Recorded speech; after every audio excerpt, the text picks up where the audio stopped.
Hello everybody, welcome to another What's Next video here in North County, San Diego, California. This is Deleuze Canyon. My name is Ricky. And today, after watching this sun come up, we're going to take a look at the progress of this garden. I'm going to overview this video. It's going to be kind of a long one. And I'm going to tell you about the last 5 days. So it might be a long video, so I hope you can hang in there and watch it. I did several shorts with the content that you're going to see within this video. It's going to be 20 degrees cooler today. Significantly cooler than the last 6 days where we had up to 115 degrees out here. Maybe even hotter. I just wasn't out here for that event. But I did see a whole bunch of ups and downs with my garden. Some things really liked it and some didn't. This Tahitian squash surprised me. It did manage to fare fairly well. I kept it wet and everything worked out pretty good. They did get a little bit bigger and some got sunburned. Some of them actually got hurt. That is a damaged squash down there. That's one squash. Those two yellow spots are where the sun actually blistered it and is flat right there. So that's not going to be a good squash. But the rest of them here seem to be doing okay. There's some big squash back there. And I'm showing you here earlier the weight of 2 of them that I picked from here. So that you should be seeing coming up on the screen here in a second. These are Cherokee tomatoes. These are amazing. I don't know how they survived out in this direct sunlight like this. It was really cooking, yet these tomatoes didn't blister. They didn't do anything. In fact, there's one hiding back here that looks like it's pretty good. Yeah, I don't see any damage on that tomato. I don't know. I have to see if it survived it. What's going to happen today? We're supposed to get somewhere around 108. Why this is up here. But even at 108, it doesn't do a lot of good for a lot of my plants. This is what my strawberries look like right now. They look all pretty. These were just repotted in a previous video. You'll see me do that on a short and a long version. And I've got 40 of these plants out here under this shade cloth, which is a 60%. So let 60% of the sun in, 40% out. Not a real big shade cloth. It helps with the wind, but does block the real intensive rays. Then I'm going to show you a few of my other peppers and things like that. And then we're going to look at that today while they're hydrated. I'm going to get water on them. I want water in this garden as much as I can. And then progressing through the day, I'll take video of how this heat will just make this whole thing look sad.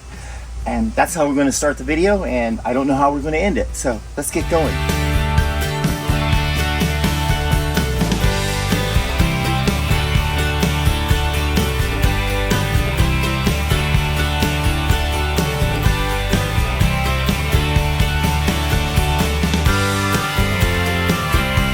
We can give it a little Tahitian shower for the Tahitian squash. Pretend like it's a rainforest.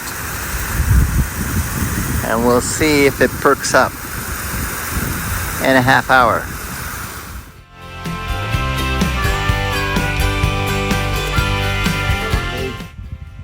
Could use another one. It is so hot and dry, though it is desert.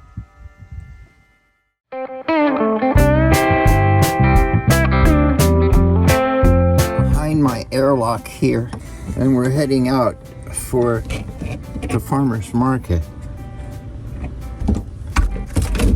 And there we go. That's my airlock behind me, and we're heading to the farmer's market. Ooh, it's warm out here. It's like 85 degrees.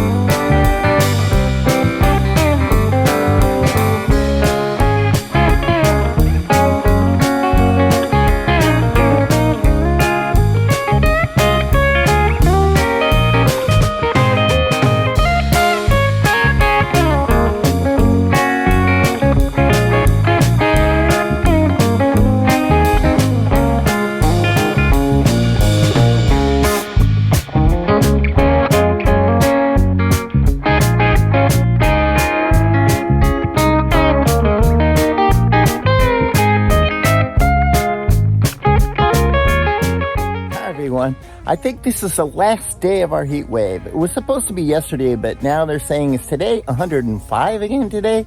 So far, my Tahitian squash and most of my vegetables or my peppers and stuff have survived it. I've had to water them 3 to 4 times a day, and I have lots of that in the video, as you've already seen. And I'm going to kind of wrap up the video with what I've got in storage already. I put 4 shorts out with all of the stuff that I put in for today. So I think this is going to be kind of near the end of the video. I'm going to turn the camera around. Let's take a look at how we survived 6 days, 105 plus every single day. Keeping things irrigated and in the canyon, including a fire back here. So let's turn it around and let's look. Hi everyone. This is the last day of the heat wave according to the Weather Channel, but there's a little bit more than heat going on back here. That's a fire that's been going on for 2 days. It's on the range in Camp Pendleton, but it's only 8 miles away from here. So that's kind of spooky. And then this morning there was ash all over the place. Those are big giant tankers up there trying to put this thing out. As you can see, that's not too far from where I live, and the wind's blowing this way. I'm not happy about that.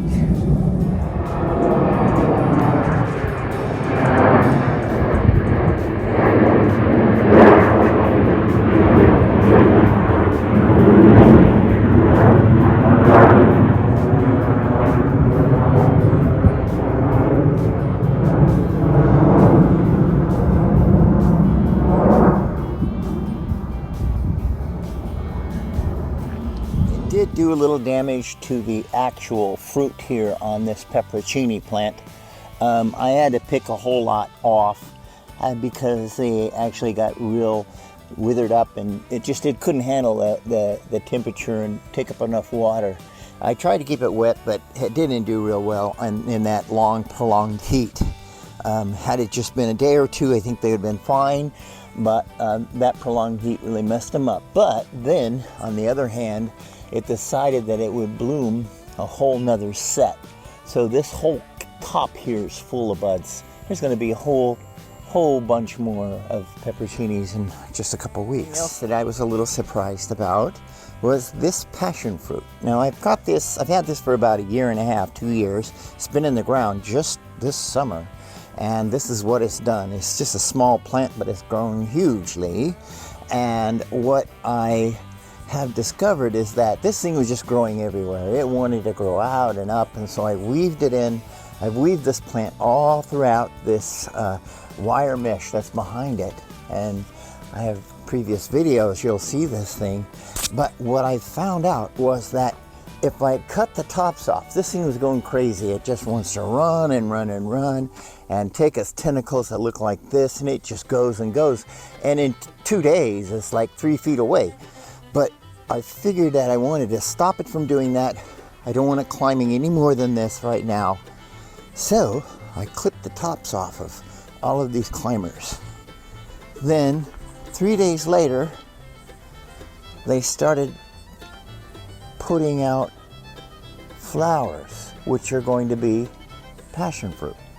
So it took all of its energy away from growing more vine into putting in more fruit. This thing is loaded with blossoms now, so we'll see what it looks like in a short time. Probably maybe 2 weeks we'll start seeing blossoms. Now I'm going to walk by and let's see how long it takes for these turkey vultures to swoop.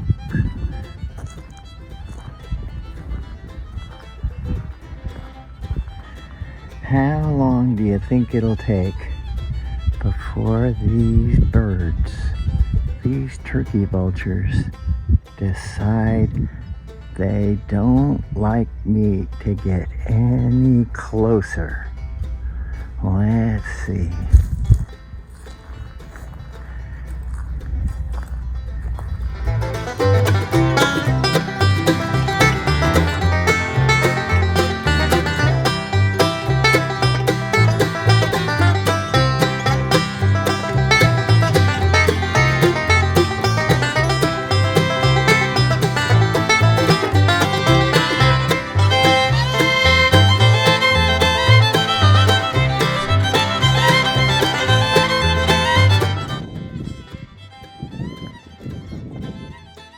Hi everyone. I think this will be the end of the video. This will probably help if there's wind noise going on. I'm picking up rocks. I'm in the area where the turkey vultures were here. I called them turkey buzzards in my short. They're turkey vultures. And I'm picking up rocks for my work, my garden art, as well as covering some of my plants, some of the small trees that I have growing out there that I don't want the sun and the top. They're shallow rooted. So the rocks tend to help those stay hydrated in this coastal desert climate. So that'll be the end of the video. I appreciate your watching. If you could subscribe and like, that'd be really great too. Thanks. Bye-bye.